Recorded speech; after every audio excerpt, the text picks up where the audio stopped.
সুন্দরভাবে মোহতারাম আমার তরফ থেকে অনেকগুলো গুরুত্বপূর্ণ প্রশ্নের উত্তর পেলাম।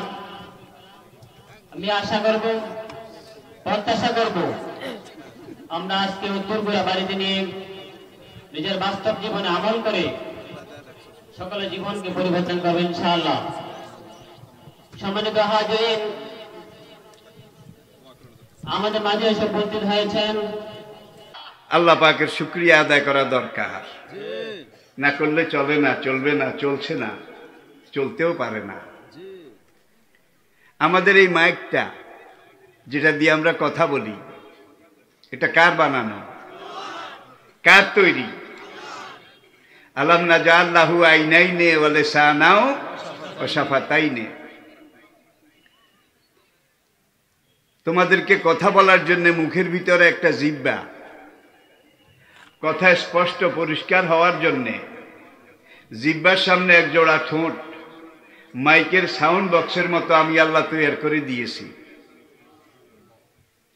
কথা বলার জন্য জিহ্বা ভিতরে নড়াচড়া শুরু করে, সঙ্গে সঙ্গে ঠোঁট দুটো ফাঁক হয়, উঠানামা করে, কথা বেরিয়ে আসে। শুধু বাংলা ভাষায় আসে, ঠিক না? আরবি, উর্দু, ফার্সি, হিন্দি, নাগরি, ফ্রান্স, জার্মান, মনের ব্যাপার। আমি এখন বাংলা বলবো, তাহলে বাংলায় আসবে। আমি এখন ইংরেজি বলবো, তাহলে ইংরেজিতে আসবে। জিহ্বা কিন্তু একইভাবে নড়ে, ঠোঁট একইভাবে ফাঁক হয়, কিন্তু কথা বেরিয়ে আসে বিভিন্ন ভাষায়, ঠিক কিনা বলুন? আবার মনে করুন কথা বলার জন্য ভিতরে জিহ্বাটা উঠানামা নড়াচড়া শুরু করেছে। এই সময় ঠোঁট যদি বলে আমি 2 মিনিট পরে ফাঁক হব, কথা খুব সুন্দর হবে নাকি? আবার ঠোঁট দুটো যদি বলে আমি এখন কথা বলবো, সে নড়াচড়া উঠানামা শুরু করে। এই সময় জিহ্বা যদি বলে আমি মোরাকাবায় বসলাম, আই এম নট নড়ন চড়ন ইন দিস টাইম, এই মুহূর্তে আমি নড়াচড়া করতে রাজি নই, তাহলে কথা হবে তো? আবার কথা বলার জন্যে ঠোঁট নাড়ানো শুরু করেছেন, জিহ্বা বলে আমি 2 মিনিট পরে নড়ব, এবার বোধহয় কথা হবে। আবার জিহ্বা নড়াচড়া শুরু করেছে, ঠোঁট যদি বলে আমি 1 মিনিট পরে ফাঁক হব, এবার বোধহয় কথা হবে। যখন জিহ্বা যেইভাবে নড়ে, ঠোঁট দুটো ওইভাবে তার ডিউটি করা শুরু করে। 1 সেকেন্ড আগেও নয়, 1 সেকেন্ড পরেও নয়। ইংরেজিতে এটাকে বলা হয় কোঅর্ডিনেশন। কোঅর্ডিনেশন, একটার সাথে আরেকটার সম্পৃক্তি। সম্পৃক্তি। রব্বুল আলামিন আপনাকে যে কুদরতি একটা মেশিন দিয়েছেন, আপনি আমি কি চিন্তা করতে পারি আমাদের এই মাথার খুলির ভিতরে মৌমাছির বাসার মতো একটা বাসা আছে, এটার নাম মাথার মগজ। এই মগজে 12 লক্ষ সেল আছে। 12 লক্ষ। মৌমাছির বাসার মধ্যে দেখছেন না কোঠা কোঠা, বলতা ভীমরুলের বাসা, কোঠা কোঠা। ঠিক আপনার এই মাথার যে মগজগুলো, এই মগজগুলোর মধ্যে কোঠা কোঠা কোঠা কোঠা 12 লক্ষ সেল আছে। প্রত্যেকটা সেলে এক একটা নার্ভ আছে, রগ আছে। প্রত্যেকটা রগ একত্রিত হয়ে পেছন দিয়ে 4টা পাইপে ভাগ হয়েছে, নল টিউব 4টা। গর্দানের এখান দিয়ে নিচের দিকে হাত দিয়ে ধরে দেখেন আছে মোটা মোটা। এগুলোকে এখানে এনে রব্বুল আলামিন আপনার মেরুদণ্ড শীত দাঁড়ার ভিতরে ঢুকাই দিয়েছেন। এই 4টা রগ মোটা, সাদা সাদা। এগুলো নিচের দিকে গেছে স্ট্রেট ফরওয়ার্ড, কোটি পর্যন্ত, কোটি দেশ। 4টা রগ পাশাপাশি নিচের দিকে গিয়েছে। আর এই 4টা রগ থেকে লক্ষ লক্ষ রগ, মোটা, চিকন, মাঝারি, চুলের মতো চিকন, চুলের চাইতে চিকন, এত চিকন অনুবীক্ষণ যন্ত্র ছাড়া দেখা যায় না। আপনার শরীরের প্রত্যেকটা পশমের গোড়ার সাথে এই রগগুলোর, এই নার্ভগুলোর যোগাযোগ আছে। আপনার পশমের গোড়ায় যদি রক্ত সাপ্লাই না হয়, পশমগুলো পড়ে যাবে, ঝরে যাবে, মরে যাবে। আপনার পায়ের হাতের নখ, এগুলোর গোড়া পর্যন্ত যদি রক্ত সাপ্লাই না করে, তাহলে নখগুলো পড়ে যাবে, মরে যাবে। রগ ভিতর থেকে ফিটনেস, ফিটিলিটি, ক্যালোরি, খাদ্য সামগ্রী, এগুলো নখ পর্যন্ত, পশমের গোড়া পর্যন্ত যোগান দেয়, যার জন্য নখগুলো বাড়ে। ঠিক কিনা? যদি এই খাদ্য যোগান না দিত, তাহলে নখগুলো ঝরে ঝরে, খসে খসে পড়ে যেত। ঠিক কিনা বলেন? আবার দেখুন, আপনার এই মাথা, এখানে যে লোমগুলো, পশমগুলো আছে, এগুলো বাড়ে, কারণ প্রত্যেকটা চুলের গোড়ায় গোড়ায়, পশমের গোড়ায় গোড়ায় ওই নার্ভ, এখান থেকে যেই রগ এসেছে, এখান দিয়ে যে 4টা রগ নিচের দিকে গিয়েছে, এখান থেকে লিঙ্ক আছে, খালের মতো, নালার মতো, ড্রেনের মতো লিঙ্ক লাইন আছে। যে 12 লক্ষ সেল, 12 লক্ষ নার্ভ, শিরদাঁড় আর এই 4টা মেইন। গরু জবাই করলে দেখেন, ছাগল জবাই করলে দেখেন, মোটা 4টা রগ। মুরগি জবাই করলেও বোধহয় নাই, শিরদাঁড়ার ভিতরে সাদা সাদা আছে নাকি? নাই। আপনার আমার ভিতরেও। আর এই রগগুলোর ভিতর থেকে ডানে গেছে, বামে গেছে, লক্ষ লক্ষ রগ। প্রত্যেকটা পশমের গোড়ায় গোড়ায় লিঙ্ক, সংযুক্তি, সম্পর্ক সৃষ্টি করেছে। এই পেছনের মোটা রগ থেকে রগগুলো যখন ডানে বামে গিয়েছে, সোজা যায় নাই, কিন্তু ডানে বামে, উপরে নিচে, এখানে এখানে, মানে হাড়ের বাঁকে বাঁকে, হাড়ের বাঁকে বাঁকে এই রগগুলো জালের মতো আপনার শরীরটাকে পরিবেষ্টন করেছে, সংরক্ষণ করছে। এখন এই মোটা রগ থেকে লাইনের ভিতর দিয়ে যখন রক্তগুলো যায় সামনের দিকে, সামনে বোধহয় কোনো সাইনবোর্ড আছে, ডানে যেতে হবে। কোনো সাইনবোর্ড আছে বামে যেতে হবে? কোনো সাইনবোর্ড আছে উপরে উঠতে হবে? কোনো সাইনবোর্ড আছে নাকি নিচে নামতে হবে? কোনো সাইনবোর্ড আছে নাকি জিগজ্যাগ আঁকা বাঁকা পথে চলতে হবে? পাহাড়ি পথে যারা চলেছেন তারা দেখেছেন, সামনে সাইনবোর্ড থাকে যে উপরে উঠতে হবে, নিচে নামতে হবে, ডানে মোড় নিতে হবে, বামে মোড় ঘুরতে হবে। আছে না নাই? কোনো ট্রাফিক পুলিশও নাই, কোনো সাইনবোর্ডও নাই, কোনো ইন্ডিকেশনও নাই, কিন্তু রক্তের এই ফোঁটাগুলো, কণিকাগুলো আল্লাহ দেখানো রাস্তায় লক্ষ লক্ষ আঁকা বাঁকা, জিগজ্যাগ, উঁচু নিচু, এই শরীর পার হয়ে আপনার দেহের প্রত্যেকটা পশম পর্যন্ত রক্ত সাপ্লাই করে। ঠিক না বে ঠিক? এখানের পশমগুলো বাড়ে, এখানের গুলো বাড়ে, কিন্তু এখানে যে পশমগুলো আছে, এগুলো 60 বছরে কয়বার কেটেছেন? কি ভিতরে জমিন কিন্তু একটা। রক্তের গ্রুপ 2 রকম নাকি? এখানে একরকম, এখানে আরেক রকম, নাকি একই রক্তের গ্রুপ?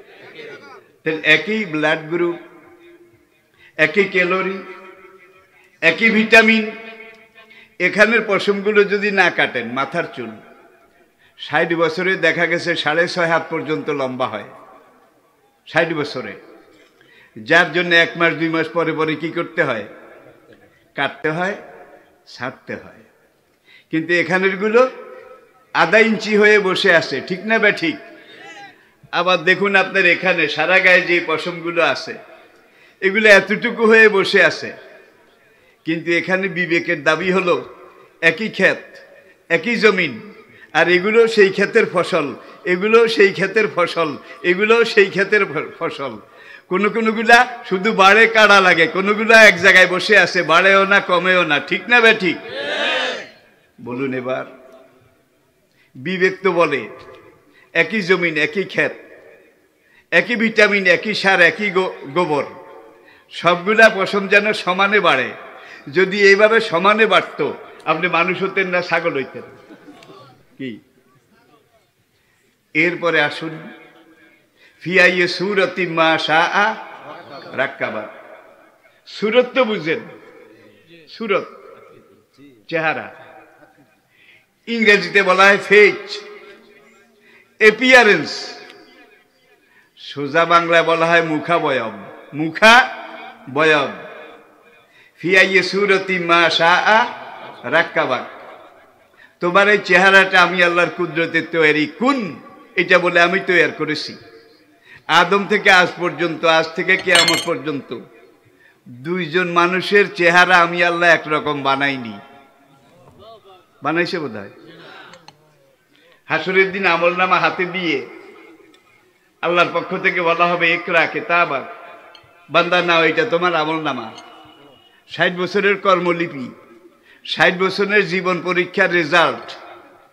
কাফা বিনাফসিকা লিয়াউমা আলাইকা হাসিবা, এটা তুমি একবার পড়ে নাও, তাহলে তোমার নিজের বিচার নিজেই করতে পারবে। বান্দা আমলনামা হাতে নেবে, হাতে নিয়ে যখন দেখবে লাল দাগ বেশি, লাল দাগ বুঝেন বিপদ সংকেত, তখন কিং কর্তব্য বিমূঢ় হয়ে বলবে সুবহান আল্লাহ মা হাজাল কিতাব, সুবহান আল্লাহ, এটা কি আমলনামা?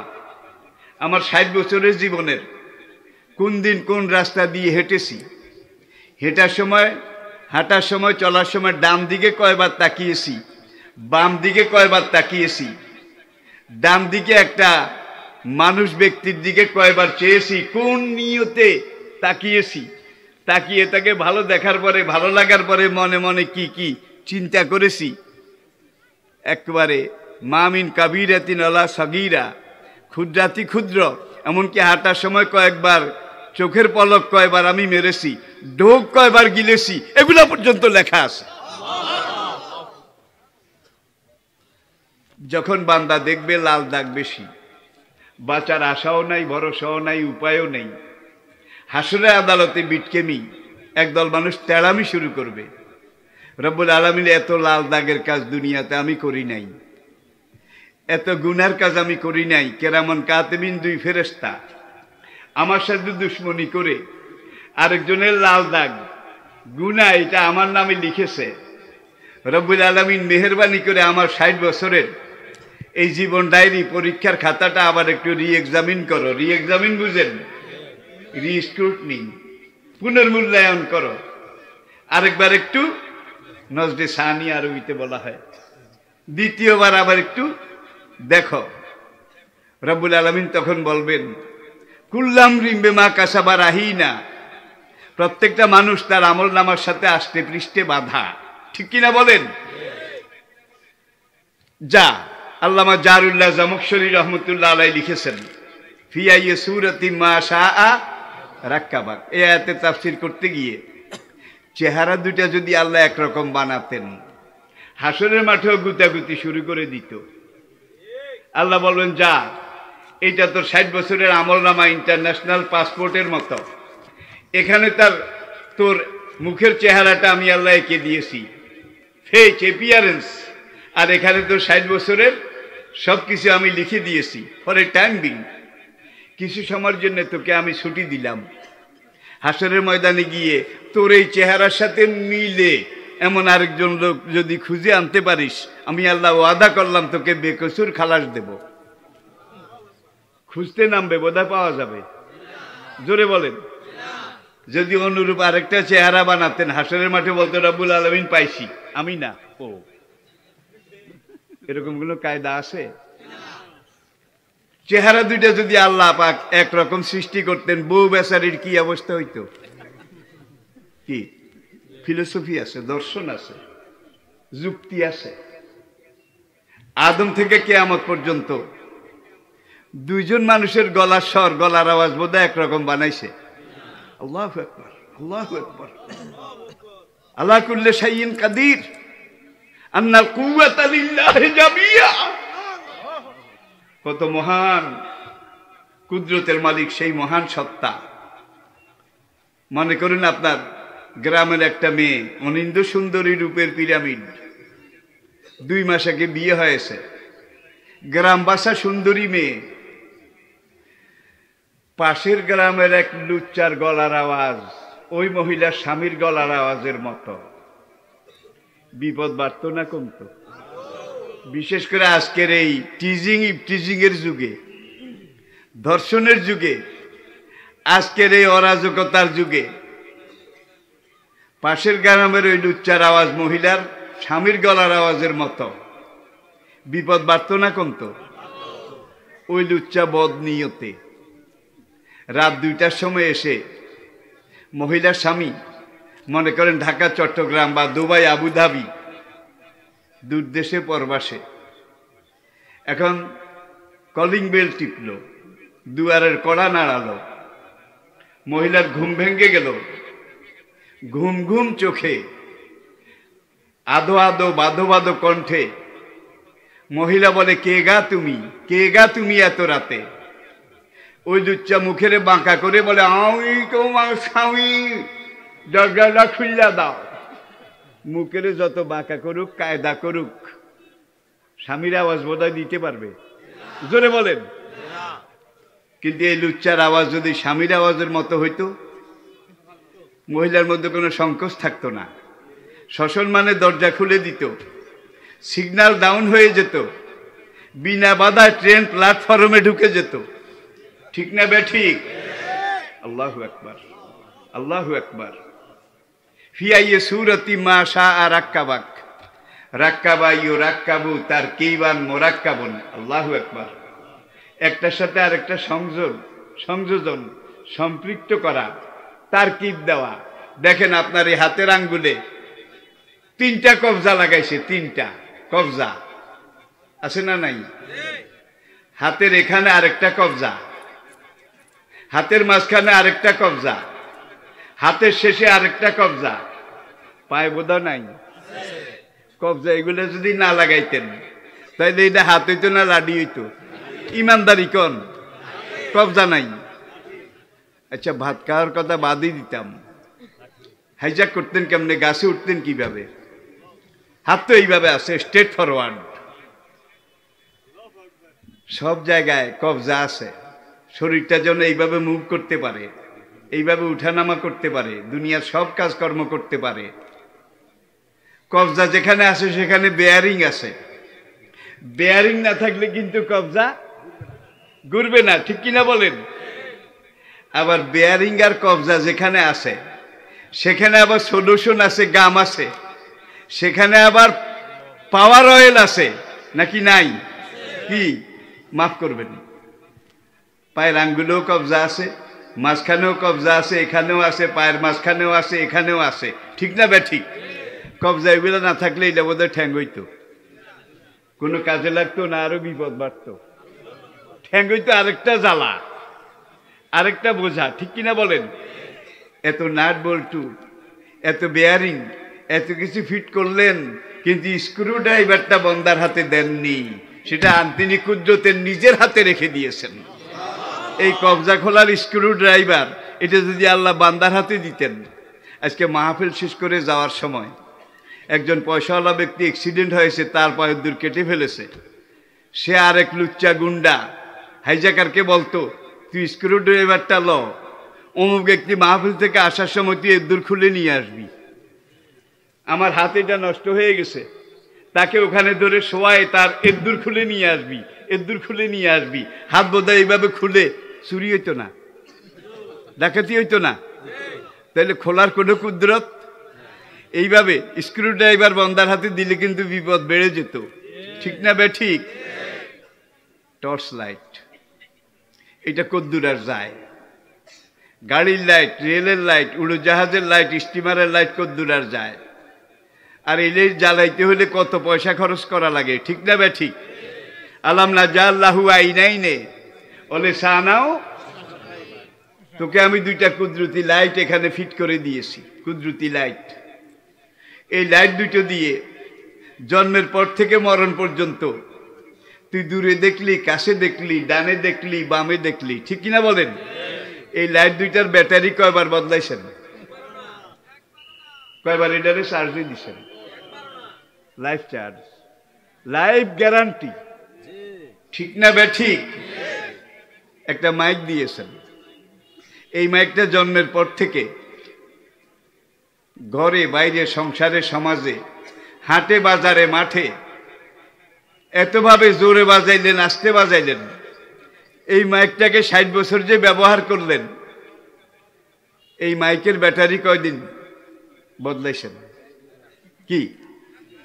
তাহলে দুনিয়ার মাইকের মতো যদি এটার ব্যাটারি পাল্টান লাগতো, দুনিয়ার লাইটের মতো যদি এইটা ব্যাটারি পাল্টানোর চার্জ দেওয়া লাগতো, তাইলে এই ব্যাটারি চার্জ দিতে দিতে তালুকদারি জমিদারি সব বিক্রি করার পরেও আরো পাওনা থেকে যেত, ঠিক কিনা বলেন?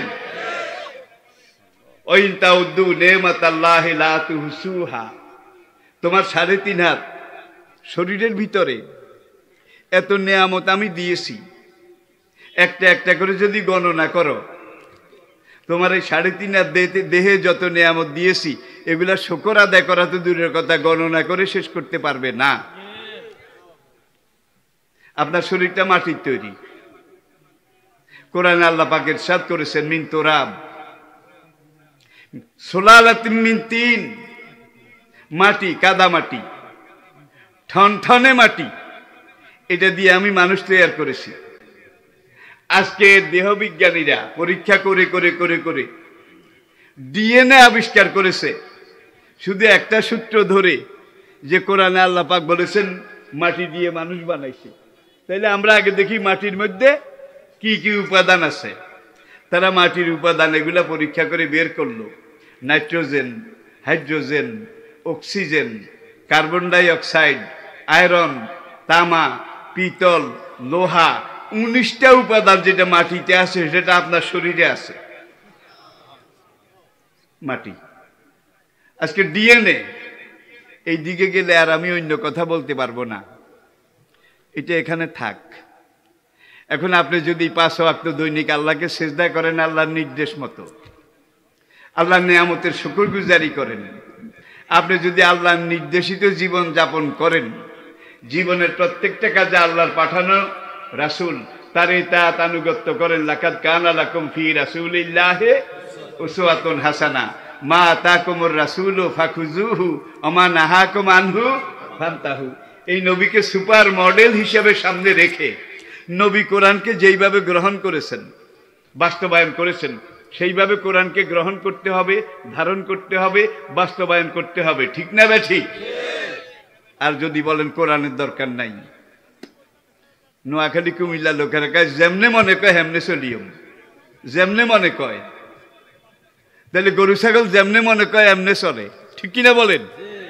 কিন্তু আপনি গরুও না ছাগলও না, আপনি আল্লাহর সবচাইতে বুদ্ধিমান, শ্রেষ্ঠ জ্ঞানী, বিবেক সম্পন্ন প্রাণী। গরু নিজের ক্ষেত খায় নাকি খায় না? ছাগল বোধা খায় না। গরু আপনার সকালবেলা গোয়ালঘর থেকে রশিটা খুলে রশিগুলো গুটিয়ে তাকে আপনার ডাইল খেত শিন খেতের আইলে নিয়ে যান, নিয়ে গরুর কানের কাছে আপনার মুখটা নেন, নিয়ে গরুকে ভালো করে ওয়াজ করেন, রে গরু এইটা আমার ডাইল খেত শিন খেত, আমি ডালগুলো নেব, তোকে খড়ভুসিগুলা খাওয়াবো, আমি মালিক বাঁচলে তো তুই গরু বাঁচবি, মনে রাখিস এই ক্ষেত্রে ডাইল গাছ খাওয়া তোর জন্য মকরুহ তাহারিমি, হারাম, কবিরা গুনাহ, খবরদার এগুলা খাইস না। মনে থাকবে তো? ওয়াজের সুরে বলেন না, ইয়া আইয়ুহাল গরু ইন্নী আকুলু লাকা হাযিহি জিরাতি লা তাকুল মিনহা শাইয়ান হাযিহি হারামুন লাক। একবার ওয়াজ নসিহত করে বুঝাইয়া টুজাইয়া ক্ষেতের কিনারে আপনি রশি খুলে দেন, গরু বোধা খাবে না? কি খাবে না? এত ওয়াজ কারে করলেন?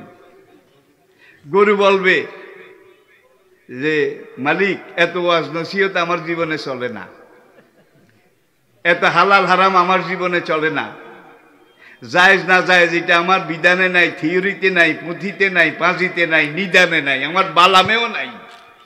আমার জীবনে সমস্যা একটা, সেটা পেট সমস্যা, আর কোনো সমস্যা নাই। কার্ল মার্কস সমাজতন্ত্রের যিনি উদ্যোক্তা, তার ডাস ক্যাপিটাল যারা পড়েছেন, তিনি বলেছেন মানুষের জীবনের সমস্যা একটা, সেটা হলো পেট সমস্যা, আর কোনো সমস্যা।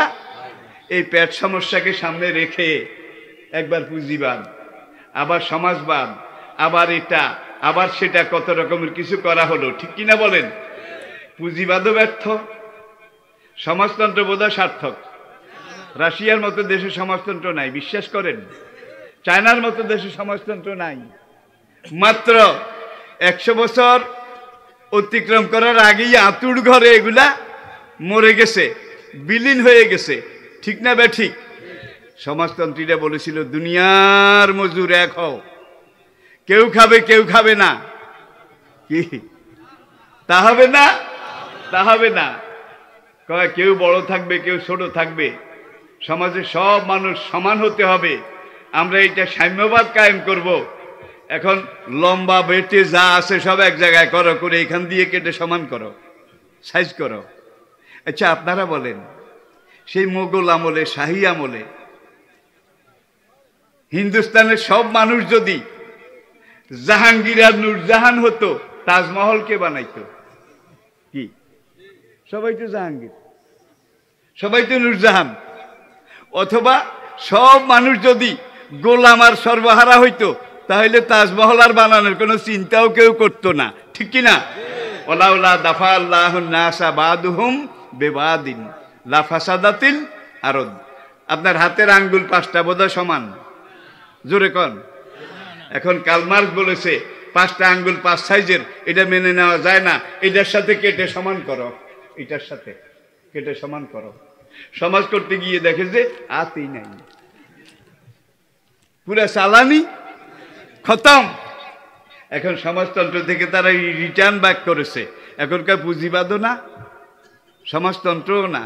আবার বিভ্রান্ত কিছু মুসলমান বলে ইসলামী সমাজতন্ত্র। আরে ইসলাম ইজ ইসলাম, ইসলাম নিজে Islam, complete code of life. Islam not only a religion, এটা একটা ধর্ম নয়, জীবন ব্যবস্থা ইসলাম। একদিনে অল্প সময়, সীমিত সময় সব কথা বলা যায় না। কালমার্সের ওস্তাদ ফ্রয়েড, আপনারা অনেকে নাম জানেন শিক্ষিত ভাইয়েরা। কালমার্স যখন বললেন ওস্তাদজি আমি আমার জীবনের সিদ্ধান্তে এসে গেছি, সেটা কি? যে মানুষের জীবনে একমাত্র সমস্যা পেট সমস্যা। এই পেট ভরার জন্য সামনে যেটা পাবে এটাই খাবে, এটাই তার জন্য হালাল। কিন্তু মানুষ সামনে যেটা পাবে এটা খেতে পারবে না, গরু ছাগলে পারবে। মানুষ খেতে পারবে ওইটা যেটা খাওয়ার জন্য আল্লাহর অনুমতি আছে।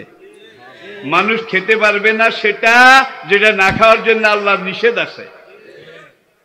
আপনার অর্জনের পাশে বর্জন আছে, ভোগের পাশে ত্যাগ আছে, নাকি নাই? জায়েজের পাশে, হালালের পাশে, যার জন্য আপনাকে হালাল হারামের গণ্ডি এটার ভিতরে রাখার জন্য, যেটাকে কোরআন বলেছে তিলকা হুদুদুল্লাহ, হুদুদুল্লাহ শরীয়তের ব্যারিকেড, শরীয়তের সীমারেখা। এই সীমারেখার বাইরে যেন আপনি যেতে না পারেন, শুধু জায়েজের ভিতরে থাকতে পারেন, বাঁচতে পারেন, খেতে পারেন। এই জন্য আপনার গলায় আল্লাহ একটা রশি লাগিয়েছেন, সেটা দ্বীনের রশি, ধর্মের খুঁটা, বিবেকের বাঁধন। এই বাঁধনকে যদি আপনি মেনে চলেন, হাসরের ময়দানে নূরের তৈরি ফেরেশতারা আপনাকে সেজদা করবে। গরুর দড়িটা জাহেরি, ছাগলের দড়িটাও জাহেরি, প্রকাশ্য, কিন্তু আপনার গলার দড়িটা বাতেনি, এটা দেখা যায় না। এটা হলো হুদুদুল্লাহ রশি। কঠিন হয় না কি আলোচনা? কঠিন হলে বলবেন, কিন্তু আমি ছেড়ে দেব। রশি আপনার গলায়ও আছে, আপনারটা দেখা যায় না, বিবেকের রশি, ঠিক কিনা বলেন? এখন বিবেকটা কেমন? আলহামাহা ফুজুরাহা ও তাকওয়াহা।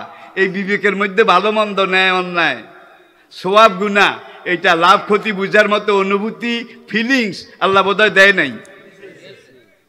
কি একটা লুচ্চা খুঁজে বাইর করেন এই দুনিয়ার বাজারে, যে লুচ্চা আল্লাহর রাস্তে সওয়াবের নিয়তে জেনা করেছে? কি একটা ডাকাত খুঁজে বের করেন, যেই ডাকাতটা সওয়াবের নিয়তে ডাকাতি করেছে, নাকি? যত বড় লুচ্চা হোক, চোর হোক, ডাকাইত হোক, সে যখন গৃহস্থের বাড়িতে ঢুকে ডাকাতি করার জন্য যায়, তার এখানে কিন্তু একটা জীবন ঘড়ি আছে। এই ঘড়ি তাকে সিগন্যাল দেয়, শীত তো খুব বেশি, রস খুব মিষ্টি, খেজুরের রস। আপনার বেগম বলল এই শীতে যদি একটু সন্ধ্যা রসে সিন্নি খেতে পারতাম।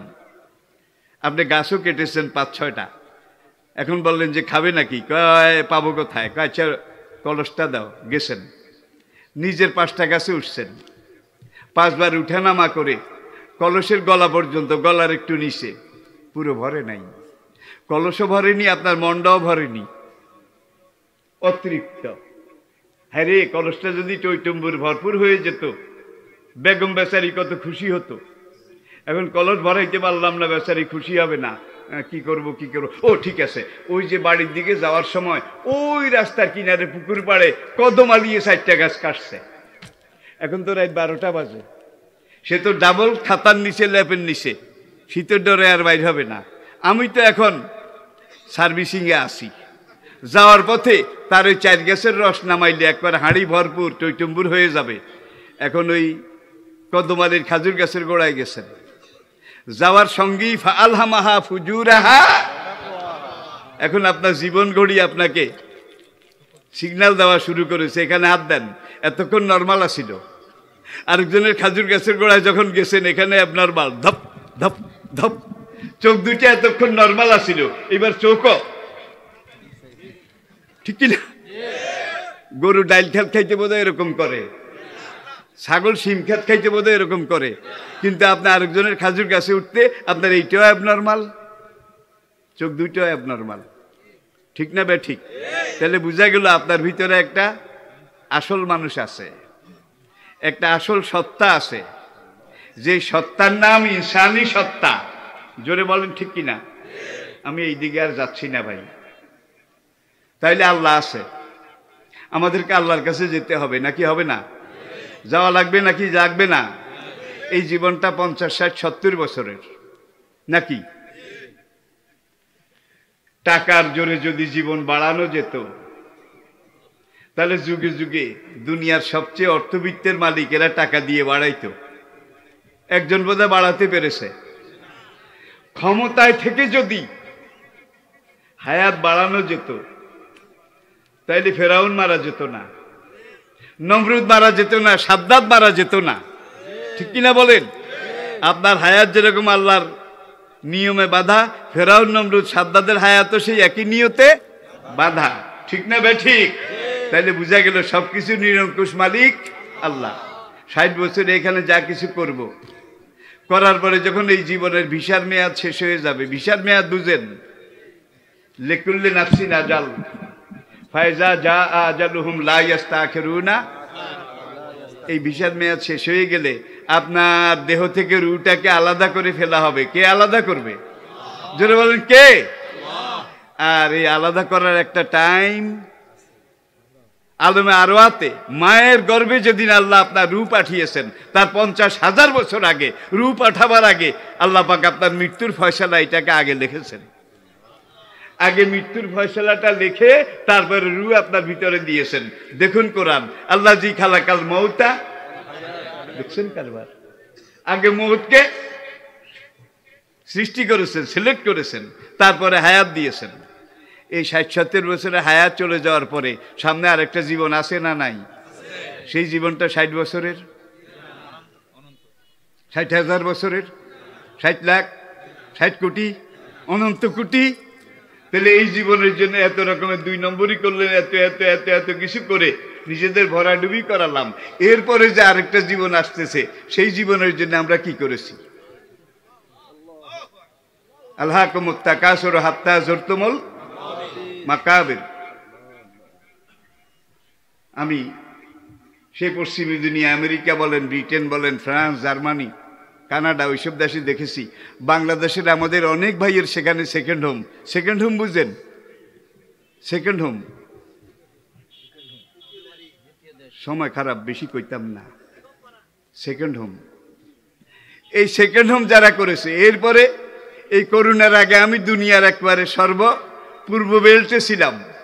Malaysia, Singapore, south Korea, Japan, প্রত্যেকটা দেশে দেখেছি বাংলাদেশের মানুষের যত সেকেন্ড হোম, দুনিয়ার কোন দেশের মানুষের এত সেকেন্ড হোম বিদেশে নাই। জাপানের মতো একটা দেশে একটা সেকেন্ড হোম করতে কি পরিমাণ টাকা লাগে ভাই, এটার হিসাব আমি আপনাদেরকে দিতে পারবো না। এমন লোক আমি দেখেছি, সাব রেজিস্ট্রার, একজন ওসি, একজন এই ছোটো মোটো, সেও বিদেশে সেকেন্ড হোম করে রাখছে। আমি বললাম কেন করলেন? বাংলাদেশে যদি কোনো বিপদ টিপদ হয় তাহলে এক লাফে কি।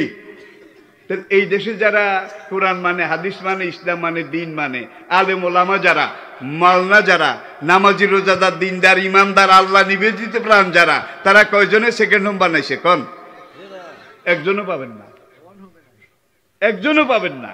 যত সেকেন্ড হোমের মালিক সব ম্যানসেরুমিয়ারা, ম্যানসেরুমিয়া। দেখুন কোরআন কি ফিলোসফি পেশ করে। সূরা নূর প্রথম দিকে পড়েন, আযানিয়াতু আযানি হাজলিদু কুল্লা ওয়াহিদি মিনহুমা মিয়াতা জালদা। অবিবাহিত তরুণী, অবিবাহিতা তরুণী আর অবিবাহিত তরুণ, আর জানিয়াতু আযানি, ওরা যদি জেনা করে, হাজলিদু হুমা মিয়াতা জালদা, তাদের এক একজনকে 100 দৌড়া করে কি 100 দৌড়া মারো। এগুলো তওবা করা, এটা পারফেক্ট করো। করার পরে আর জানি লা ইয়ানকিহু ইল্লা জানিয়াতান, যেই যুবক যেই যুবতীর সাথে, তরুণ তরুণীর সাথে জেনা করেছে, 100 দৌড়া মারার পরে দুইজনের মধ্যে বিয়ে পড়াইয়া দাও। আর জানি লা ইয়ানকিহু ইল্লা জানিয়াতান। সব তাফসীর কারক এই ব্যাপারে একমত, সব তাফসীর কারক। তাফসীর ইবনে আব্বাস, সাহাবী ইবনে আব্বাস রাদিয়াল্লাহু তাআলা আনহু থেকে শুরু করে সর্বশেষ তাফসীর পর্যন্ত, যে এই মেয়েটাকে তুমি গিয়ে যখন তার সাথে ব্যভিচার করেছ, এটাকে তুমি এটো এটো, আপনাদের দেশে কি বলে? উচ্ছিষ্ট। আপনাদের পরিবেশে কি আইনটা কি কয়? তোর ভালো লাগছে এই জন্য তার কাছে গেছে, আইনটা করছ। তোর আইনটা তুই খাবি, খেতে বাধ্য থাকবি। তোর এই আইনটা কোন চরিত্রবান মানুষের জন্য আমি হালাল করিনি। এই দুজনের মধ্যে বিয়ে পড়াইয়া দাও। এটি হলো আল্লাহর ফৌজদারি আইন, দণ্ডবিধি। যুক্তি আছে কিনা? আছে। তুই আইনটা করছ, ভালো লাগছে এই জন্য করছো, তাই সারা জীবন তুই এই আইনটা লইয়া থাক। তুই জিনিসটি আইনটা কর। আবার আর শাইখ আর শাইখাতে যা জানাইয়া, অ্যাটেনশন প্লিজ। বিবাহিত পুরুষ আর বিবাহিতা নারী, এই দুইজন যদি জেনা করে, আগে দুইজন কিন্তু অবিবাহিত, আর এই দুইজন বিবাহিত। দেখেন কোরআনের 2 রকমের আইন, বিবাহিত নর আর বিবাহিত নারী, আর শাইখ আর শাইখাত ইজা জানাইয়া যদি জেনা করে, হার যে মুহুমা নাকালাম মিনাল্লাহ, তাদের কোমর পর্যন্ত গেড়ে পাথর মেরে মগজ উড়িয়ে তাদেরকে হত্যা করো। 2 রকম বিচার হইল না? কারণটা কি? এটার মধ্যে কি দর্শন লুকিয়ে আছে? আগের 2টা ছিল অভাবসর, আগের 2টা অভাবসর, কারণ বউ নাই, অবিবাহিত। এবার কি বুঝাইতে পেরেছি? আর শেষের 2টা বউ আছে। তাইলে এই 2টা কি অভাবসর না স্বভাবসর? অভাবসর না স্বভাবসর? তাহলে অভাবসরের বিচার একরকম, স্বভাবসরের বিচার। দেখেন কোরআনের দণ্ডবিধি, ফৌজদারি আইন, জুডিশিয়াল ল। বাংলাদেশে অভাবসরে বেশি ক্ষতি করে না।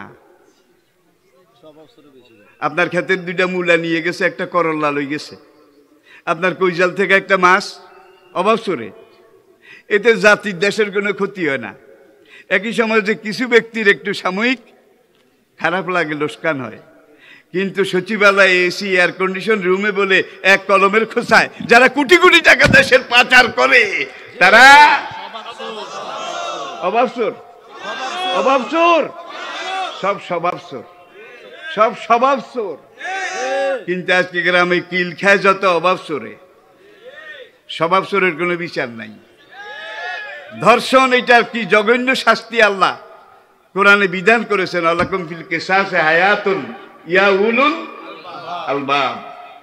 একটা স্বভাবসর বিবাহিত ধর্ষণকারী, তাকে বাইতুল মুকাররমের সামনে আগে প্রচার যন্ত্রে প্রচার করে সেখানে তার কোমর পর্যন্ত গেড়ে তাকে পাথর মেরে কোরআনের আইন প্রয়োগ করে যদি হত্যা করা হয়, যত অন্য দর্শনকারী আছে সবগুলার আমির হামজা এমনি কুঞ্চিত হয়ে যাবে। বাবা রে বাবা, যে অ্যাকশন শুরু হয়েছে, আর এই কাজের কাছেও যাওয়া যাবে না। কোরআনের বিজ্ঞান। দর্শনের সেঞ্চুরি উদযাপন করার পরে বোধহয় বিচার হইছে। জোরে কন, জোরে কন। আপনার ঘরের সামনে আঙ্গিনা উঠানে আপনি কিছু তরি তরকারি এগুলা ফলান, সেখানে দুইটা আগাছা, ঘাসের মুড়া, ঘাসের জাল উঠেছে, আপনার দায়িত্ব কি? একেবারে বাড়াইল দিয়া, কোদাল দিয়ে এমনভাবে উঠাইবেন যেন একটা শিকড় নূহ আলাইহিস সালামের জমানায় যেভাবে উঠেছে আর কি, আগাছা যেভাবে উঠেছে। এখন আপনি যদি উড়ান তাহলে আর কোনো আগাছা থাকবে না। একটা দুইটা উঠাইলে পুরো উড়ান পরিষ্কার হয়ে যাবে। আর যদি না উড়ান 6 মাস পরে দেখবেন যে উঠানে আর আপনার হাঁটার জায়গা নাই, সব ওরা দখল করে ফেলেছে। আমাদের দেশের অবস্থাটা এই হয়েছে, ঠিক কিনা বলেন? যদি আমরা আল্লাহর কোরআন জানতাম আর মানতাম তাহলে এই অবস্থা হতো না। তাইলে এক আল্লাহ, তাকে মানা লাগবে। রাজি আছেন? এক আল্লাহর কাছে আত্মসমর্পণ করতে হবে। রাজি আছেন? আল্লাহ যে আছে তার প্রমাণ কি? আল্লাহ যে নাই তার প্রমাণ কি? আল্লাহ নাই এই কথা আজ পর্যন্ত কোন নাস্তিক প্রমাণ করতে পারে নাই। আল্লাহ নাই এটা যখন প্রমাণ করতে পারে নাই, সুতরাং আল্লাহ আছে, এটাই তো যুক্তি। Thesis, antithesis, synthesis. দেখুন একবার বিলাতে বার্মিংহাম শহরে আল্লাহ দাতা হলে আমি তাওহীদ রিসালাত আখিরাত এই বিষয়ের উপরে সেমিনারে আলোচনা করলাম। একজন ব্রিটিশ সাংবাদিক, খ্রিস্টান। ওইসব দেশের নিয়ম হলো যতক্ষণ বক্তব্য রাখবো ততক্ষণ প্রশ্নের জবাব দিতে হবে। একটা প্রশ্ন আসলো, একজন খ্রিস্টান সাংবাদিক সে করলো যে, অনারেবল মাওলানা, গড আসলে কয়জন? সৃষ্টিকর্তা কয়জন? আমি বললাম, ভাই কয়জন এলে ভালো হয়? I don't no. আমি বললাম, আপনাদের ব্রিটেনে চিফ নির্বাহী রানী কয়জন? কয়েকজন। এমন আরেকজন রানী হলে ইংল্যান্ডটা আরো জোরে চলতো। No no, never never. Why not? Quarrel quarrel quarrel. 2 রানী হলে শুধু ঝগড়া ঝগড়া, কাজ্জা, কিলাকিলি, মারামারি। কোরআনে আল্লাহ এই কথাটাই বলেছেন। এখানে আমি আল্লাহ ছাড়া আরেকজন আল্লাহ যদি হতো, লাফাসাদাতা। দিনের মধ্যে কয়েকবার কু পাল্টা কু হইতো নাকি হইতো না? আচ্ছা, আপনাদের ইউনিয়নের চেয়ারম্যান সাহেব কয়জন? অল্প বক্তব্য, আমি শোনার মানুষ, জ্ঞানী বিজ্ঞ মানুষ। আরেকজন চেয়ারম্যান হইলে ইউনিয়নটা আরো জোরে চলতো, আরো ভালো চলতো নাকি গুতাগুতি হইতো? স্কুলে হেডমাস্টার কয়জন? কলেজে প্রিন্সিপাল কয়জন? ভার্সিটিতে ভাইস চ্যান্সেলর কয়জন? দেখা যায় 1 ম্যান কমান্ড। এটাই আসল জিনিস। এখানে 2 ম্যান যদি হয়, সব সারে খারে, সব শ্মশান গোরস্থান হয়ে যাবে, ঠিক কিনা? কারণ ওরা তো 3 খোদা মানে, খ্রিস্টানরা। গড দি ফাদার, আল্লাহ নিজে এক খোদা। গড দি মাদার, আল্লাহর বউ বিবি মরিয়ম আরেক খোদা নি। নাউজুবিল্লাহ পড়েন। গড দা হোলি গোস্ট। আর ওই খোদার মরিয়মের মিলনে যেই পুত্র জন্ম হয়েছে, হোলি গোস্ট, পবিত্র আত্মা, পবিত্র পুত্র যিশু। পড়েন নাউজুবিল্লাহ। আমি এতক্ষণ তৌহিদের উপরে কথা বলেছি, যুক্তি খণ্ডন এগুলা করেছি, তার মধ্যে একটু লেগেছে। সেইবার আমাকে ধরেছে, আসলে গড কয়জন? এই বলতে বলতে বলতে বলতে আমি বললাম, তিনি এক, লা ইলাহা ইল্লাহু, কুল হু আল্লাহু আহাদ। আল্লাহ, আরো কোরআনের কিছু রেফারেন্স, এগুলি ইংরেজিতে তাকে বললাম। বলার পরে সে বলে যে, there is no god but Allah. আপনি তো এইটাই বলেছেন বারবার। আমি ইয়েস ইয়েস, আমি এইটাই বলেছি। আল্লাহ ছাড়া কোনো ইলাহ, কোনো মাহবুদ, কোনো খালেক, কোনো মালেক, কোনো রাজেক, কোনো সৃষ্টিকর্তা, কোনো পালনকর্তা, কোনো হুকুমদাতা, আইনদাতা, বিধানদাতা, জীবনদাতা, মৃত্যুদাতা আছে? মানুষের জীবনে সবকিছু একজনের হাতে সাপোর্ট দিত। তিনি কে? আল্লাহু লা ইলাহা।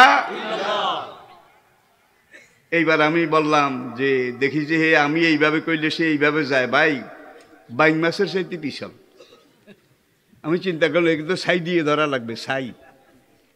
আমি বললাম, মাই ডিয়ার জেন্টেলম্যান, আপনি কি সৎক্রিয়া জানেন? কেটে কেটে প্রশ্ন হইল। এটা তো 1 2 ছেলেরাও জানে।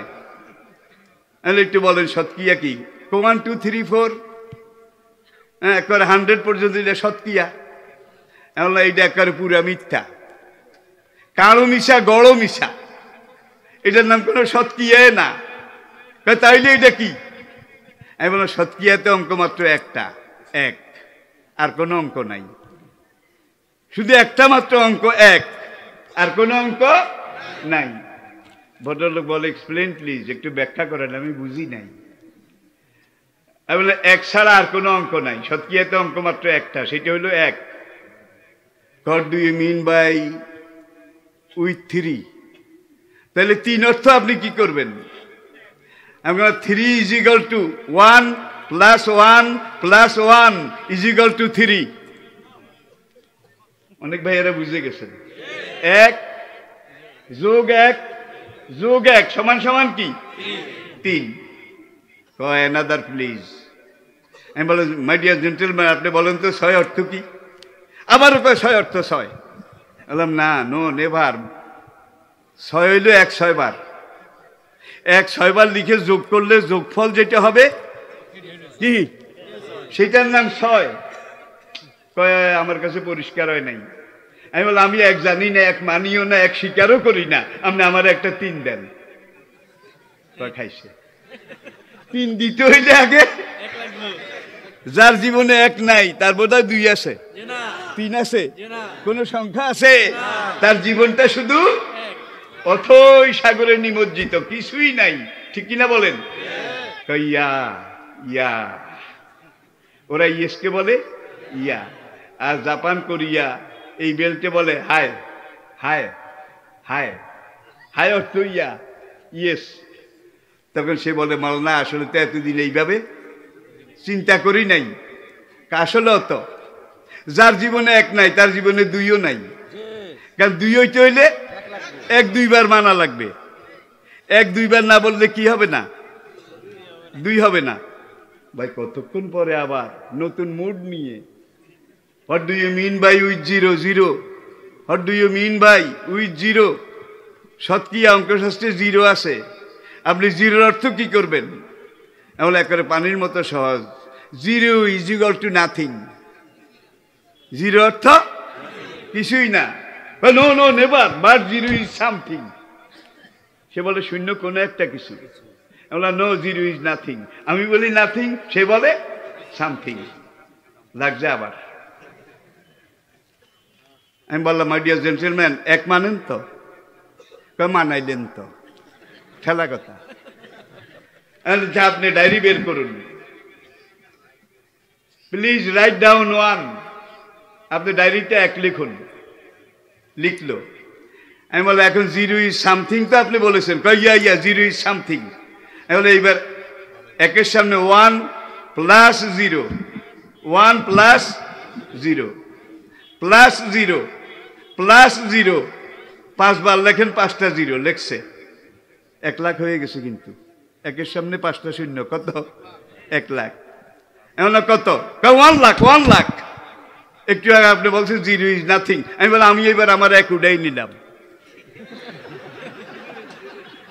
হায় হায় হায় হায় হায় হায়, 1 নিলে তো আর কিছু নাই, সব শূন্য শূন্য শূন্য, সব নিরর্থক, বেকার। কতক্ষণ পরে কয় আচ্ছা আপনি আমার আরেকটা উদাহরণ দেন। আমরা আচ্ছা ঠিক আছে, এইটা কাটেন, আবার লেখেন। 1 লিখলো 1। আমি বলে এইবার 1-এর পিছনে ইন লেফট সাইড বাম দিকে একটা শূন্য লিখুন। লিখলো। আমি বলে ইনক্লুড অ্যানাদার, আরেকটা লিখলো। ইনক্লুড অ্যানাদার, 3টা লিখলো। আমি বলে এইবার পড়েন কত? 001 001। আমি বলে ইনক্লুড অ্যানাদার, কয় লাভ নাই। 1 is 1 পারফেক্ট 1, 1 is 1 পারফেক্ট 1। এইবার আমি আরেকভাবে লেখাইলাম। আচ্ছা কয় মাইনাসের দিকে নিয়েন না, আমার প্লাসের দিকে নেন। আচ্ছা ঠিক আছে, এইটাও কাটুন, আবার লিখুন 1। ভদ্রলোক লিখলো। তাহলে এইবার আপনি 1-এর সামনে ইন রাইট সাইড 1-এর সামনে একটা শূন্য লেখেন। লিখলো। আমি বললাম রিড ডাউন প্লিজ, পড়েন। This is 10 10 10। আর আপনি বলছেন 0 ইজ নাথিং। আমি বলি ইনক্লুড অ্যানাদার, আরেকটা 100 100। আমি বললাম অ্যানাদার প্লিজ, আরেকটা। কয় 1000। আমি বলে এইবার আমি আমার এক উডাই নিলাম, আমি আমার এক উডাই নিলাম। কত কত? সেমিনারের শেষেই বিতর্ক। আমি আমার রুমে গেলাম, আসর পরে দেখি যে দুয়ারে কলিং বেল টিপছে। সে আমার ওই ফোন নম্বর আর রুম নম্বর এটা রাখছে, ইস্ট লন্ডন বাটারসি। এসে বলে যে মাওলানা আপনাকে আর কোনো কথা জিজ্ঞাসা করার নাই, দরকারও নেই, আপনি আমাকে পড়ান ইসলামের সেই পারফেক্ট কলেমা। আমি বললাম পড়ুন লা ইলাহা ইল্লাল্লাহু মুহাম্মাদুর রাসূলুল্লাহ। সেই তৌহিদ, সেই এককে যদি আপনি মানেন, তাহলে আপনার জীবনের যোগ ঠিক, বিয়োগ ঠিক, পূরণ ভাগ ঠিক, অঙ্ক ঠিক, হিসাব ঠিক, ঘর ঠিক, সংসার ঠিক, দুনিয়াদারি সব ঠিক। আর এককে যদি না জানেন, না মানেন, তাইলে আপনার ডাইনেও শূন্য, বামেও শূন্য, সামনেও শূন্য, পিছনেও শূন্য, আপনার জীবনটা একেবারে। আর একটা কথা বলে শেষ করি, আপনাদের বোধহয় অসুবিধা হচ্ছে। আর রাত বেশি হলে আমরা কথা বলতে পারি না, আপনারা জানেন শুরু থেকে। সাধারণত আসার পরে আমরা কথা বলি, আর এখন তো আমি রুগী। আখেরাত আসে না নাই?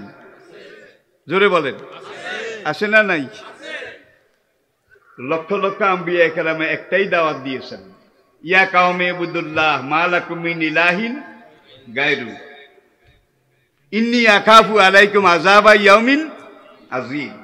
সব নবীর দাওয়াত ছিল তাওহীদ, রিসালাত, আখিরাত। আমি কি বুঝাতে পেরেছি? এখন জাপানের ওসাকা শহর, ওসাকা দক্ষিণ জাপানে, আমাদের চট্টগ্রাম তাদের বাণিজ্যিক রাজধানী, যত গাড়ি আমদানি রপ্তানি, যত কিছু এই ওসাকা। এখান দিয়ে সেখানে সেমিনারে বক্তব্য রাখলাম। বক্তব্য রাখার পরে পরকালের উপর আলোচনা করলাম, আখেরাত। একজন বৌদ্ধ পণ্ডিত, সে আমাকে প্রশ্ন করলো, অনারেবল মাওলানা, আপনি যে আখেরাতের উপরে লাইফ আফটার লাইফ, পরবর্তী জীবন সম্পর্কে যে আলোচনা করলেন, আসলে কি এটা আছে? সব নবী বলছেন এটা আছে, সব ওলামায়ে কেরাম বলছেন আছে, সব মুফাসসির মুহাদ্দিস তারা বলছেন আছে। এমনকি শেষ নবী আখেরাত, বেহেশত, দোজখ এগুলো দেখে এসে প্র্যাকটিক্যাল বলেছেন, আমি বেহেশতে এই দেখেছি, জাহান্নামে। ঠিক না বেঠিক? ঠিক না বেঠিক? আমি তো এটা বুঝি না। আমি বলে, মাই ডিয়ার জেন্টেলম্যান, আখেরাত যে নাই, অনেকে বলে আখেরাত নাই।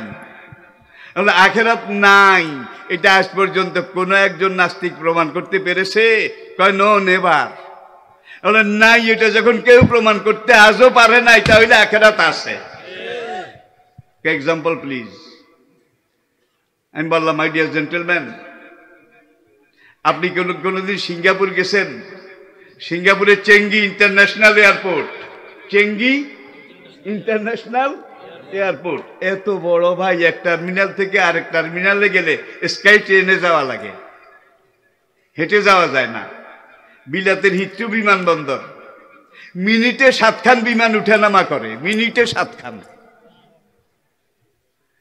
যে ব্যক্তি কোনোদিন হিথ্রো যায় নাই, সিঙ্গাপুরের চেঙ্গি এয়ারপোর্টে যায় নাই, সে ব্যক্তি যদি বলে হিথ্রো বিমানবন্দর আমি দেখি নাই, সুতরাং হিথ্রো বিমানবন্দর আছে, এই কথা আমি বিশ্বাস করি না, এটা কি যুক্তি আছে? কয় না, এটা তো যুক্তি নাই। আমি বললাম, চেঙ্গি এয়ারপোর্ট কেউ দেখে নাই, এই জন্য সে যদি বলে চেঙ্গি এয়ারপোর্ট নাই, কেন নাই? আমি দেখি নাই, এই জন্য নাই। আপনি কদ্দুর দেখছেন আল্লাহর এই দুনিয়ার? কতটুকুন জেনেছেন? কতটুকুন আপনার জানা আছে? আমি আবার বলছি, আখেরাত নাই এটা আজ পর্যন্ত কোন নাস্তিক প্রমাণ করতে, বরং আপনি এই কথা বলতে পারেন যে বিলাতের হিথ্রো বিমানবন্দর বলতে কিছু আছে কিনা আমার জানা নাই, আখেরাত বলতে কিছু আছে কিনা আমার জানা নাই, এটা বলা যায়। ঠিক কিনা বলেন? হিথ্রো বিমানবন্দরই নাই। কেন নাই? আমি দেখি নাই। তুমি কোন ঘোড়ার দিন দেখছ? তোমার চোখের পাওয়ার আর কদ্দুর, তোমার চোখের পাওয়ার আর কদ্দুর। আসুন এবার আমরা সিদ্ধান্তে আসি। সর্বশেষ যেই কথা, এই জীবনের পর আরেকটা জীবন আছে, আর এই জীবনের জন্য কেউ একটা, কেউ 10টা, কেউ 20টা পর্যন্ত সেকেন্ড হোম বিদেশে বানাইছে, ঠিক কিনা বলেন? কিন্তু এই জীবনের পরে আরেকটা জীবন আসতেছে অনন্তকালের। সেই জীবনের জন্য সেকেন্ড হোম, আসল বাড়ি বানান দরকার আছে নাকি নাই? বানান দরকার আছে নাকি নাই? জোরে বলেন, জোরে বলেন, জোরে বলেন। 60 বছরের জীবন মুসাফিরের জীবন হইলেও যাবে, জমিদারির জীবন হইলেও যাবে। এই জীবন থাকবে না, এটা চলে যাবে, বিলীন হয়ে যাবে।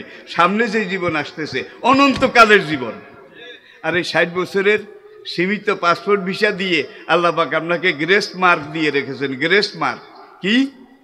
যদি সে আমি আল্লাহ, আমার কোরআন, আমার রেসালতের বিরোধী কোনো কথা বলে, কাজ করে, কোনো ইসলাম বিরোধী কাজ করে, তার বাম দিকে আমি একটা মাত্র লাল দাগ দেব। একটা পাপের বদলে একটা লাল দাগ, একটা গুনাহ। আর আমাকে রব মেনে, আমার নবীকে রসুল মেনে, কোরআন মেনে যদি একটা নেক আমল করে, যদি একটা সৎ কাজ করে, তার ডান দিকে আমি 10টা নূরের ফোঁটা দিয়ে 10টা মার্ক দেব। গুনাহ করলে বাম দিকে লাল দাগ, আর সওয়াব করলে বাম দিকে একটার বদলে 10টা। গুনাহ করলে 1 গুনাহ 1 লাল দাগ, আর সওয়াব করলে 1 সওয়াবে 10টা ব্লু ব্লু শূন্য। এইভাবে তারপরে কি আল্লাহ আবার আরেকভাবে বলেছেন, সেটা হলো কোনো মানুষ যদি আমার তাওহীদ মানে, রিসালাত আখিরাত মানে, কোরআন মানে, মেনে টেনে কোনো একটা সৎ কাজ করে, তাহলে তার ডান দিকে আমি 10টা নেকি লিখবো, আর বাম দিক থেকে 20টা গুনাহ মুছে ফেলবো। তাইলে একটা নেকি যদি আপনাকে এত গুনাহ গায়ে নেয়, এইভাবে আল্লাহ এই গ্রেস মার্ক, এটা দরজা খোলা রেখেছেন না বন্ধ করেছেন? কিয়ামত পর্যন্ত খোলা থাকবে, ঠিক কিনা বলেন? এরপরও আমরা যদি জাহান্নামে যাই, নাউজুবিল্লাহ, তাহলে ভাগ্যের নির্মম পরিহাস হবে। এখনো সময় আছে, আমরা জাগ্রত আদায় করতে রাজি আছেন তো? যদি বলে আছেন তো, আছেন তো? তাহলে এইটা হলো আপনার খাতায় নাম রাখার জন্য 1 নম্বর কাজ। খাতায় নাম রাখার জন্য আপনি যে ছাত্র, ইসলামের, আল্লাহ রাসূলের রিসালাতের ছাত্র, এটা প্রমাণ করার জন্য আপনাকে দৈনিক 5 ওয়াক্ত নামাজ কি। এখন 2 বন্ধু, তারা একজন নামাজি আর একজন বেনামাজি। বেনামাজি বন্ধুকে একদিন ভালো করে বুঝে যে মসজিদে নিয়ে আসছে, দুজন নামাজ পড়ছে। নামাজ পড়ার পরে এই বেনামাজি বন্ধু নামাজি বন্ধুকে বলে, ভাই আসলে যেই নামাজ আমরা পড়ি, নামাজের হক আদায় হয় না, রুকু সেজদা ঠিক মতো হয় না, এইটা আল্লাহ কবুল করবে কিনা ভালো জানেন। কয় আল্লাহ কবুল করবে কিনা সন্দেহ আছে, তাইলে নামাজ পড়স কেন? কত ছাড়া কোথাকার। যদি না পড়ি তাইলে তো হাজিরা খাতা থেকে নামটাই কাটা যাবে। কি হাজিরা খাতা থেকে নামটাই কাটা যাবে, ঠিক না? ঠিক। তাহলে আল্লাহর বান্দার হাজিরা খাতায় নাম রাখতে হলে মান তারাকা সলাতা মুতাআম্মিদান ফাকাত কাফারা, বিনা উজরে হেলায় খেলা অবজ্ঞা অলসতা করে 1 ওয়াক্ত ফরজ নামাজ যে তরক করলো, নিঃসন্দেহে তার মুমিন এটা চলে যাবে, সে কাফেরের পর্যায়ে চলে যাবে। 5 ওয়াক্ত নামাজ ঠিক মতো পড়বো, আমরা ঘুষ খাবো না, সুদ খাবো না, 2 নম্বরই করবো না। যতদিক পারি আমরা পারফেক্ট জীবন যাপন করব। কোরআন হাদিস, আল্লাহকে আমাদের সৃষ্টিকর্তা, নবীজিকে সুপার মডেল। নবীজি শুধু নামাজ রোজা ইবাদত বন্দিগির মডেল নাকি? কি এনসাইক্লোপিডিয়া ব্রিটানিকা খুলুন। Age a religious teacher, as a founder, as a roller, as a leader, as a commander, Mohammad is the super man of the world. ধর্মীয় নেতা থেকে শুরু করে দুনিয়ার সবচাইতে সফল রাষ্ট্রনায়ক কে? মুহাম্মদ সাল্লাল্লাহু আলাইহি ওয়াসাল্লাম। দুনিয়ার সবচাইতে সফল সেনাপতি কে? দুনিয়ার সবচাইতে সফল বিচারপতি কে? I repeat, as a religious teacher, একজন ধর্মীয় নেতা হিসেবে, এজ এ ফাউন্ডার, একজন স্থপতি হিসাবে, এজ এ রোলার, একজন শাসক হিসাবে, এজ এ লিডার, একজন জাতীয় নেতা হিসাবে, এজ এ ল গিভার, একজন আইনদাতা হিসাবে, এজ এ ল মেকার, একজন আইন প্রণেতা হিসাবে, এজ এ জাস্টিস, একজন ন্যায় বিচারক হিসাবে, Mohammad is the super man of the world. আজকে যারা নবীকে মানে তারাও স্বীকার করে, যারা মানে না তারাও স্বীকার করে Mohammad is the super man of the world. আর কোরআনকে গবেষণা করে করে এই 19 শতাব্দীর ডিসেম্বরে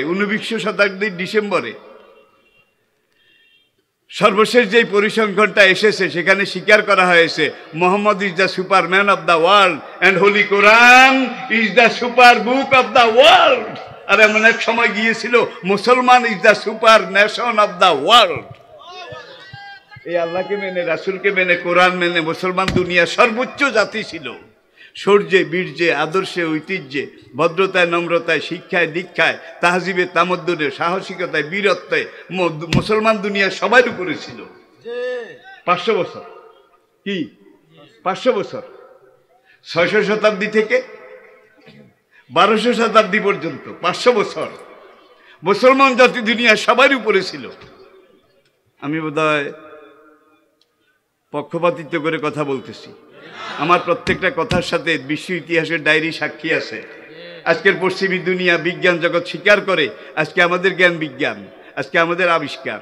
দেখেন 1500 বছর পরে আজকে চিকিৎসা বিজ্ঞানীরা বলে যে মোহাম্মদ বিন জাকারিয়া আল রাজি, মোহাম্মদ বিন জাকারিয়া আল রাজি, ইতিহাসে যাকে আল রাজি, তিনি চিকিৎসা বিজ্ঞানের জনক। দুনিয়াকে প্রথম চিকিৎসা বিদ্যা সম্পর্কে বই লিখেছেন, নিদান তৈরি করেছেন মোহাম্মদ বিন জাকারিয়া আল রাজি। প্রথম যিনি মানুষের মস্তিষ্কে অস্ত্রোপচার করেছেন মুসলমান। আরেকজন শল্য চিকিৎসক ইবনে সিনা, নাম শুনছেন? ইবনে সিনাকে বলা হয় father of the surgery, civil সার্জনের জনক। জাবের ইবনে হাইয়ান, তাকে বলা হয় ফাদার অব দ্য কেমিস্ট্রি, রসায়ন শাস্ত্রের জনক। আর এই জাবের বাগদাদের রিসার্চ ল্যাবরেটরিতে বসে 2.5 লক্ষ রকমের ঔষধের তালিকা, হার্বাল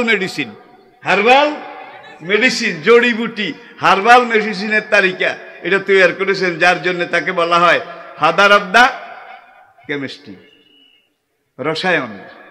এইভাবে ভূগোলের জনক ইদ্রিসি, ইতিহাসের জনক কেউ বলে ইবনে খালদুন, কেউ বলে ইবনে বতুতা, দুজনই কিন্তু মুসলমান। আজকের দুনিয়াতে প্রত্যেকটা দেশে টুরিস্ট কক্সবাজার যায়, সেন্ট মার্টিন যায় নাকি tour.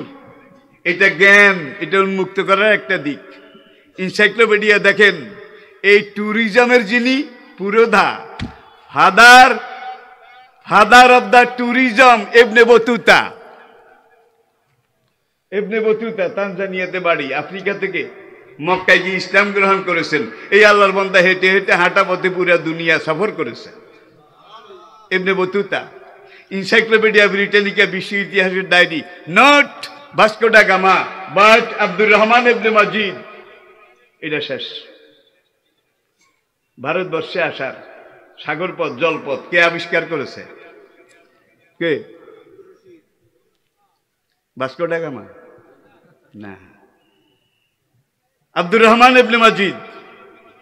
I repeat, encyclopedia Britannica 9ম সংস্করণ খুলেন, তারা বলেছে ভারতে আসা জলপথ এটাও ভাস্কো ডা গামা আবিষ্কার করেনি, এটা আবিষ্কার করেছে আব্দুর রহমান ইবনে মজিদ। ঘটনা কি? পর্তুগিজ নাবিক ভাস্কো ডা গামা 6টা জাহাজ নিয়ে, সঙ্গী সাথী নিয়ে ভারতে আসার জন্য যখন সাগরে জাহাজ ভাসালো ভাস্কো ডা গামা, আফ্রিকার পশ্চিম দিকে আটলান্টিক মহাসাগরে নেমে এখন ভাস্কো ডা গামা দিক হারিয়ে ফেলেছে। দিক হারানো বুঝেন তো? দিয়া বলায় পাইছে, পূব পশ্চিম কিছু খুঁজে পাচ্ছে না। এখন চিন্তা করে আমি তো কি করব, ভারতে তো যেতে পারবো না, আবার যে পর্তুগাল ফিরে যাব, পূব পশ্চিম না জানলে দেশেও তো ফিরে যেতে পারবো না। সে এখন জাহাজের মাস্তুরের কাছে দাঁড়িয়ে দেখে দূরে কোনো জাহাজ দেখা যায় কিনা। পশ্চিম আফ্রিকার একেবারে উত্তর উপকূলে দেখা যায় কতগুলা জাহাজের মাস্তুল দেখা যায়, বড় বড় জাহাজ, বাদামে চলতো, বাদামে মাস্তুলে। ভাস্কো ডা গামা তার লোকজন নিয়ে সেখানে গেল। পশ্চিম আফ্রিকার তানজানিয়া এবং মরক্কোর কাছে এই সামুদ্রিক বন্দরটা আজও আছে, মালিন্দি। এখন এখানে এসে দেখে যে একদল মানুষ, তাদের মাথায় পাগড়ি, আজানুলম্বিত জামা, একেবারে নাভি পর্যন্ত লম্বা দাড়ি, এখানে কমর বেল্ট, এখানে তলোয়ার। এখন ভাস্কো ডা গামা জিজ্ঞেস করে, হু আর ইউ, তোমরা কারা? তখন এই পাগড়িওয়ালা, দাড়িওয়ালা এই লোকগুলা বলে, we are from Arabian country. আরব মুল্লুক, আমাদের দেশ। তোমরা কোথায় যাও? আমরা সৌদি আরবের জেদ্দা থেকে মালামাল নিয়ে রওনা করেছি। সেখান থেকে আমরা এডেন থেকে মাল খালাস করে আমরা দক্ষিণ ভারতের কেরালায় আবার মাল বেচা কিনা করে আমরা কলম্বোর হাম্বান চীনের লগে যেটা লইয়া এখন ভারতের গুতাগুতি, হাম্বানটোটা দক্ষিণ কলম্বোর সবচেয়ে সমৃদ্ধ সামুদ্রিক বন্দর হাম্বানটোটা, সেখানে বেচা কিনা শেষ করে আমরা একেবারে বাংলাদেশের দক্ষিণ উপকূল চট্টগ্রাম সেখানে গিয়ে আমরা ব্যবসা বাণিজ্য এটা সেরে সেখান থেকে আমরা আকিয়াব গিয়েছি। আকিয়াবে কিনা বেচা সেরে আমরা ক্যান্টন দক্ষিণ চীনের ক্যান্টন সেখানে ব্যবসা বাণিজ্য করেছি। সেখান থেকে আমরা জাহাজ ঘুরিয়ে আবার আফ্রিকার দিকে গিয়ে বন্দর আব্বাস, সেখান থেকে আমরা কিনা বেচা সেরে মালিন্দি হয়ে এখন আরবের দিকে রওনা করেছি। ভাস্কো ডা গামা কয় হরে কৃষ্ণ হরে রাম হরে রাম হরে রাম। যে সামুদ্রিক বন্দরের নামগুলাই বেটারা কইল, দেখা যায় দুনিয়ার সব সমুদ্র বন্দর সব সাগর পথ ওদের মনে রায় নাই। এখন বলে I am Vasco da Gama, I am so and so, I am, সে তার নিজের পরিচয় দিল, আই এম এ ট্যুরিস্ট। এখন আমি দিক হারিয়ে ফেলেছি, how can you help me please, তোমরা আমাকে কিছু সাহায্য করতে পারো? তখন বলে আমাদের কাপ্তানের কাছে চলো, লিডার আব্দুর রহমান ইবনে মাজিদের সাদা পতাকা আলা সাদা জাহাজ, সেখানে নিয়ে গেল।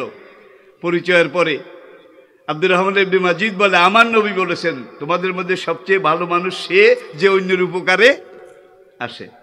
আচ্ছা তোমার কি, how can I help you please, আমি কি সাহায্য করতে পারি, কেমন সাহায্য চাও? আমি ভারতবর্ষে যাব, এই জন্য এসেছি, কিন্তু ওইখানে এসে আমি পূব পশ্চিম হারিয়ে ফেলেছি। আচ্ছা আসো আমার কাছে আসো। আব্দুর রহমান ইবনে মাজিদ একটা কাঠের চেয়ারে বসা, সামনে একটা টেবিল, ওই পাশে আর একটা কাঠের চেয়ার দিয়ে বলে sit down please, Vasco da gamma তুমি এখানে বসো। এইবার টেবিলের উপরে দুনিয়ার সাগর পথের একটা মানচিত্র, পুরা দুনিয়ার। এইবার আব্দুর রহমান ইবনে মাজিদ ভাস্কো ডা গামাকে বলেন যে তোমার কম্পাস সেটটা এই মানচিত্রের মাঝখানে রাখো, কম্পাস। ভাস্কো ডা গামাকে what is compass, I don't know. Compass কি এটা তুমি জানি না, কোনোদিন শুনিও নাই। আব্দুর রহমান ইবনে মাজিদ বলে বন্ধু কম্পাস কি জানো না, শুনো না, এখন ভারতে যাওয়া তো দূরের কথা, তুমি পর্তুগালও তো ফিরে যেতে পারবে না, তোমারে দিয়া বলায় পাইছে, তুমি আর ঠিক মতো নিজের বাড়িতেও যেতে পারবে না। নাও আমার কাছে এক্সেস বেশি আছে, আমার এই কম্পাসটা তোমাকে আমি প্রেজেন্টেশন করলাম, হাদিয়া দিলাম, এটা এখন তোমার, তুমি এই কম্পাসটা মানচিত্রের মাঝখানে রাখো। ভাস্কো ডা গামারে কয় মালিক হিসাবে এটা মানচিত্রের মাঝখানে রাখো, সাগর পথের মানচিত্র পুরো দুনিয়ার। আব্দুর রহমান ইবনে মাজিদ মানচিত্রের এইভাবে ঘুরায়, কম্পাসের কাটা কি ঘুরে না বোধ হয়, ঘুরে ঘুরে। এবার আব্দুর রহমান ইবনে মাজিদ বলে my dear friend attention please, তোমার কম্পাসের কাটা অক্ষাংশের মানচিত্রের বিষুব রেখার এত অক্ষে এত দ্রাঘিমায় যখন থাকবে তখন তুমি সোজা সামনের দিকে জাহাজ চালাবে। 3 দিন 3 রাত সামনের দিকে জাহাজ চালাবার পরে তোমার কম্পাসের কাঁটা ডান দিকে যখন ঘুরে যাবে তখন তুমি জাহাজটাকে ডান দিকে ঘুরিয়ে আবার 1 দিন 2 রাত শুধু ডান দিকে জাহাজ চালাবে। সেখানে গিয়ে দেখবে তোমার কম্পাসের কাঁটা আবার সামনের দিকে ঘুরে গেছে। কম্পাসের কাঁটার দিকে ঘুরে তুমি 2 দিন 3 রাত জাহাজ চালিয়ে যেই দেশটাতে পৌঁছবে সেই দেশটার নাম ভারতবর্ষ। খাইছে রে খাইছে, 2 ঘন্টা বুঝাইছে। 2 ঘন্টা বুঝানোর পরে ভাস্কো ডা গামা ও আমি তো ন বুঝি, ও আমি তো ন বুঝি, ওই চিটাঙ্গা কথা আর কি। আব্দুর রহমান ইবনে মাজিদ বললেন যে এই বেচারারা এখন একলা ছেড়ে দিলে ভারত দূরের কথা বাড়িতেও যেতে পারবে না। এখন তার জাহাজটা আলাদা করে বহরকে বললো ওয়েট ওয়েট তোমরা এখানে থাকো, আমি ওকে ভারতে পৌঁছাই দিয়ে আসি। আব্দুর রহমান ইবনে মাজিদের জাহাজ আগে আগে, ভাস্কো ডা গামার জাহাজ পিছে পিছে। ভারতের কালিকট বন্দর, পূর্ব ভারতের সমুদ্র বন্দর কালিকট বন্দরে ভাস্কো ডা গামাকে পৌঁছাই দিয়ে আব্দুর রহমান ইবনে মাজিদ মালিন্দি হয়ে আরবে ফিরে গেছেন, কিন্তু ইতিহাসে ভাস্কো ডা গামার নাম আছে, ওস্তাদের নাম নাই। ঠিক কিনা বলেন? এইভাবে মুসলমানদের ইসলামের সব সভ্যতা, সব জ্ঞান বিজ্ঞান এগুলোকে চুরি করে তবে এখনো পশ্চিমী দুনিয়াতে অনেক বিজ্ঞানী জ্ঞানী গুণী তারা বলে যে ইসলামের 500 বছরের সোনালী যুগের কাছে আমরা যে ঋণী, সেখান থেকে আমরা নিয়েছি বাগদাদের সায়েন্স ল্যাবরেটরি, কাস্টে আবিয়াস, এগুলো থেকে আমরা যা পেয়েছি এটার ঋণ কোনোদিন মুসলমানদের এই ঋণ আমরা শোধ করতে, যতদিন কোরআনকে নিয়েছিলাম সবাই আমাদের পায়ের নিচে ছিল, সবাই আমাদের হাতের মুঠায় ছিল, কোরআনকে ছেড়ে দিয়েছি, এইবার দুনিয়া আমাদের হাত থেকে হাত ছাড়া হয়ে গেছে, আমরা কাফেরের হাতের মুঠায় পড়ে গেছি। এইবার একবার ওই দেশের কাছে যাই, তারা ফুটবলের মতো লাথি মারে, আরেক দেশে গিয়ে পড়ি তারা বলের মতো লাথি মারে। আজকে মুসলমানদেরকে নিয়ে বল খেলছে বেঈমানরা। আবার সময় আসবে, আমরা কোরআনে ফিরে আসতে পারলে আবার সেই সোনালী যুগ আসবে। ফিরে আসতে রাজি আছেন? এবং কোরআনের যুগ ফিরিয়ে আনার জন্য আন্দোলন করতে, কাজ করতে রাজি আছেন? জোরে বলে আছেন? এটা নবীর প্রতিষ্ঠিত সমাজ ব্যবস্থা, খোলাফায়ে রাশিদিনের সমাজ ব্যবস্থা। এই বৃহত্তর দিন কায়েমের এই ময়দানে কাজ করার মতো, অবদান রাখার মতো শক্তি সামর্থ্য আল্লাহ পাক আমাদেরকে দান করুন, সাহসিকতা মানসিকতা আল্লাহ পাক আমাদেরকে দান করুন। ওমা আলাইনা ইল্লাল বালাগ। এনিথিং মোর? আপনাদের আর কিছু আছে? অনেক রাত হয়ে গেছে। কি করবেন নাই?